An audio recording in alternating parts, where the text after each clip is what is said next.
fatos da vida de Jesus, oração em comunidade, Mateus capítulo 18, do versículo 15 até o 20. Tiramos do curso de aprendiz do Evangelho do 2º ano, da Bíblia de Jerusalém, da Bíblia das Mulheres, o Evangelho dos Humildes, Eliseu Rigonati, capítulo 18, Elucidações Evangélicas, Antônio Luiz Saião, e o Evangelho Pede Licença, do Paulo Alves Godoy, certo? E o Evangelho segundo o Espiritismo. Muito bem. Oração em comunidade, Mateus, capítulo 18, versículos 19 e 20. Em verdade, é o versículo 19. Ainda vos digo, se 2 de nós estiverem de acordo na terra sobre qualquer coisa que queiram pedir, isso lhes será concedido por meu Pai que estais nos céus. Versículo 20. Pois onde 2 ou 3 estiverem reunidos em meu nome, ali estou eu no meio deles. Eliseu Rigonati, no Evangelho dos Humildes, ele explica assim. Jesus aqui nos demonstra o valor da oração coletiva. Um pensamento para o bem será sempre reforçado por outro pensamento que tenha também, que seja também para o bem. Quando 2 ou mais pessoas oram em conjunto, forma-se assim uma corrente espiritual de alto valor para as curas, pelo acúmulo de energias fluido-magnéticas. Essas energias elas são aproveitadas pelos espíritos curadores para levarem alívio aos que sofrem, consolo aos aflitos, auxílio aos necessitados, esperança aos desanimados, forças aos enfraquecidos, luz aos quais estão em trevas e conforto aos desamparados. Qualquer que seja a prece, seja ela numa igreja católica, seja ela numa igreja evangélica, seja ela no centro espírita, no centro budista, seja onde for, qualquer prece em grupo, reunidas, elas têm essas qualidades, essas virtudes que são colhidas pelo plano espiritual maior, pelos anjos guardiões, dê o nome que você quiser. É verdade que nem sempre os doentes recebem as curas solicitadas. Por quê? Nós temos que levar em conta as provas, as expiações que os doentes deverão suportar para o seu progresso espiritual, para a correção de faltas de existências passadas. Seu perispírito vai ser diluído, aquelas manchas de outrora, vai ser refeito, até para que uma nova vida, numa próxima vida, aquele corpo próximo seja perfeito. É as vestes nupciais que somos, vamos sendo limpas durante as encarnações e às vezes através dessas doenças. Por isso que temos que levar em conta. A gente não pode achar que a nossa prece não tem efeito, ou que o plano espiritual não escutou, que Deus não ouviu. Simplesmente é que cada um de nós temos as nossas questões com os nossos passados. Contudo, seja qual for o caso, o doente jamais deixará de ser beneficiado.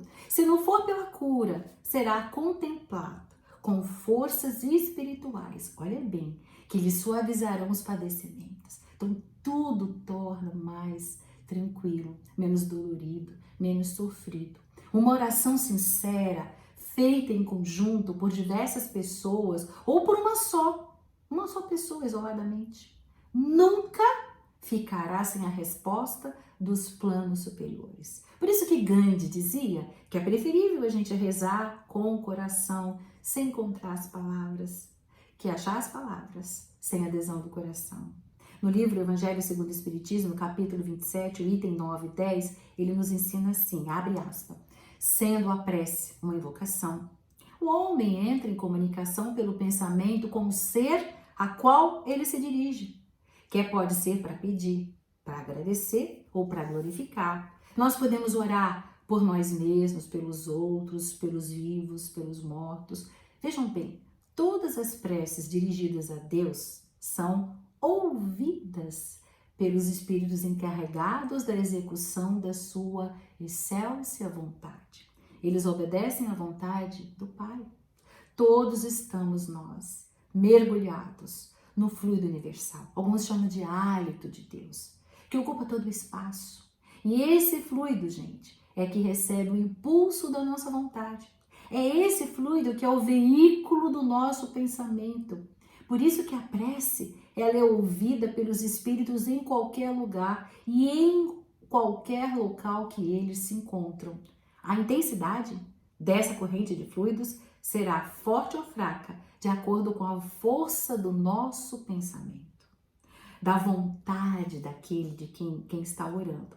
Por isso que Paulo, ele nos adverte na primeira epístola ao Coríntios, no capítulo 14, versículo 11, ele diz assim: se eu oro em língua que não entendo, meu coração ora, mas a minha inteligência não colhe o fruto.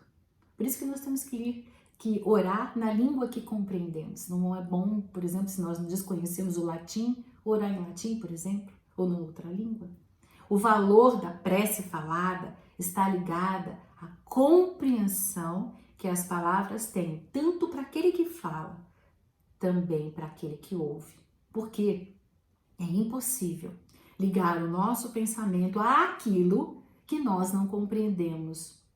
E nós não podemos sentir com o coração aquilo que não compreendemos. Por isso que as preces simples, vinda da alma, como diz Antônio Luiz Saião em Elucidação Evangélicas, do imo da alma, são verticais, rasgam a crosta terrestre, sobem ao alto e ligadas à fonte, criadora de tudo, tudo se desperta. No livro Os Mensageiros da Luz, o André Luiz, no capítulo 34 até o 37, ele fala de um larzinho de uma senhora, a Isabel, simples, que cultivava a prece e transformou o seu lar em fortaleza. Diz assim: são levantadas paredes espirituais com substâncias sublimes, isolando o lar da atmosfera doentia da crosta terrestre. Diz mais à frente: espíritos apenas autorizados entram. Mais à frente, entidades das sombras experimentam choques de vulto ao contato com as vibrações luminosas deste santuário doméstico. Gente, ali disse um lar que cultivava a prece. Ele não falou que era um lar que tinha evangelho no lar. Ele não falou que era um lar protestante, católico, ou esse ou aquela religião. Ele disse apenas um lar que cultiva a prece. Ponto. Amigos, nenhuma prece fica em vão. Tudo ficará registrado nos compêndios da mente por quem pedimos. Então, quando você olha uma pessoa que você está orando e você fala, essa pessoa nem sequer sabe que eu estou orando por ela. Ela não tem compreensão do que está acontecendo com ela. Ela talvez não esteja ouvindo, esteja no plano espiritual em algum local em que ela não está ouvindo ainda devido às dores, os seus pensamentos, como ela ainda está envolvida com aquilo que ela viveu na Terra. Não importa, gente. Ele diz aqui que tudo fica registrado nos compêndios da mente daquele que pedimos, tanto encarnado como lá no espírito daquele que já se encontra desencarnado, esperando apenas um amadurecimento necessário para ser acionado.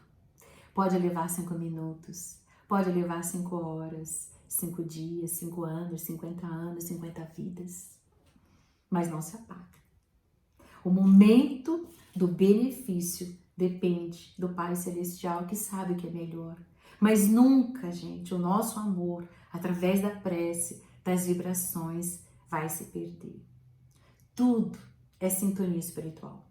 Bons espíritos estarão sempre nos acompanhando quando o amor é o tema das nossas vidas. Por isso que o Mestre disse: onde 2 ou 3 estiverem reunidos em meu nome, ali estou eu no meio deles. Porque Jesus é amor. Abraços fraternos.